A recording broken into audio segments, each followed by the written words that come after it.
ये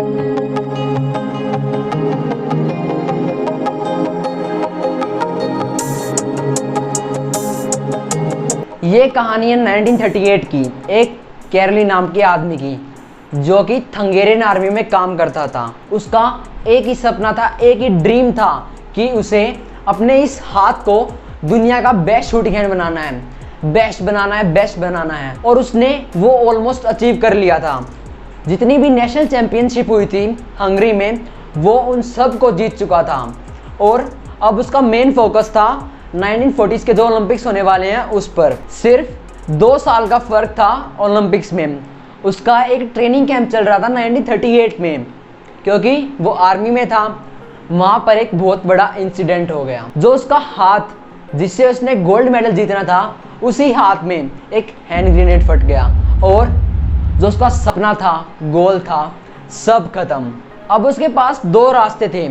एक, या तो वो एक कमरे में जाकर अपने आप को बंद कर ले और पूरी ज़िंदगी रोता रहे, मेरे साथ ऐसा क्यों हुआ, कहीं जाकर छिप जाए और अपने आप को कोसे कि भगवान तूने मेरे साथ ऐसा क्यों किया।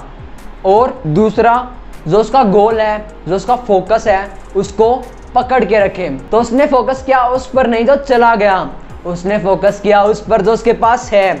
और क्या है उसके पास? एक लेफ्ट हैंड, जिससे वो कभी लिख भी नहीं सकता था। उस हाथ को उसने दुनिया का बेस्ट शूटिंग हैंड बनाने के लिए सोचा। 1 महीने तक उसका हॉस्पिटल में इलाज चला इस राइट हैंड का। और जैसे ही वो हॉस्पिटल से बाहर आया, उसने उसी दिन से ही अपनी ट्रेनिंग को स्टार्ट कर दिया। एक ऐसे हाथ की ट्रेनिंग जिससे वो कभी लिख भी नहीं सकता था। 1 साल बाद जब वो वापस आया, नेशनल चैंपियनशिप हो रही थी हंगरी में, वहाँ पर वो गया और जितने भी कॉम्पिटिटर आए हुए थे, उन्होंने जाकर उसको कॉन्ग्रेचुलेट किया कि देखो, ये होती है स्पोर्ट्समैन स्पिरिट, ये होता है जज्बा कि इतना सब कुछ होने के बाद भी तुम यहाँ पर आए हो हमारा हौसला बढ़ाने के लिए। तो वो हंसने लग गया। उसने बोला कि मैं यहाँ तुम्हारा हौसला बढ़ाने के लिए नहीं, तुमसे कॉम्पीट करने के लिए आया हूँ, तैयार हो जाओ और कॉम्पीट करो मुझसे। तभी मैच शुरू हुआ। एक से एक कॉम्पिटिटर आया हुआ था पूरे जर्मनी में से। किसी को नहीं पता था कि वो 1 साल से क्या कर रहा है, उसकी ट्रेनिंग के बारे में किसी को नहीं पता था। जितने भी कॉम्पिटिटर आए हुए थे वो कम्पीट कर रहे थे अपने बेस्ट हैंड से, और ये कम्पीट कर रहा था अपने ओनली हैंड से। और कौन जीता? The man with only hand, कैरली जीत गया।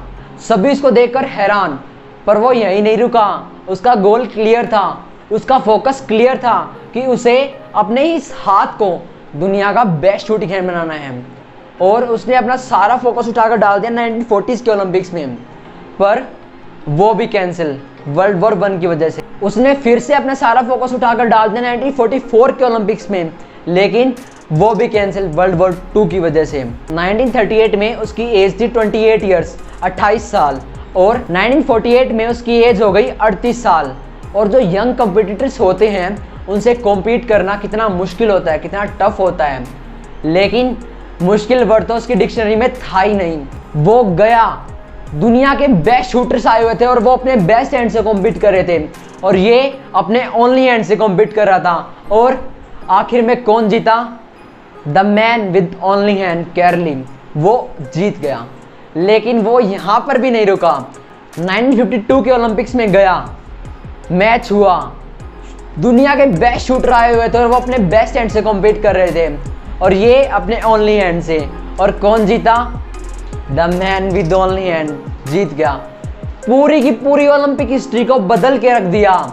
आप किसी लूजर के पास चले जाओ, उसके पास हजारों वजह होंगी कि वो काम ना करने की, कि मेरे साथ ऐसा हो गया, मैंने इसलिए नहीं किया, मैं इस वजह से ये काम नहीं कर पाया।